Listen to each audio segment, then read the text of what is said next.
Почему нельзя выпускать детей сразу после захода солнца? Пророк Мухаммад, саллаллаху алейхи вассалям, предостерег нас еще 14 веков назад.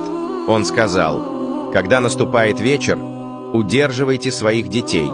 В это время по земле распространяются шайтаны». Это время после магриба, когда солнце уже зашло, а ночь еще не наступила полностью. Маленькие дети в этот момент особенно уязвимы, духовно и физически. В это время могут происходить испуг, укусы, травмы, вспышки заболеваний. Пророк, саллаллаху алейхи вассалям, велел удерживать детей дома хотя бы на 15-20 минут, а потом отпускать. Воистину, это не суеверие, это сунна, а в сунне всегда есть защита и мудрость.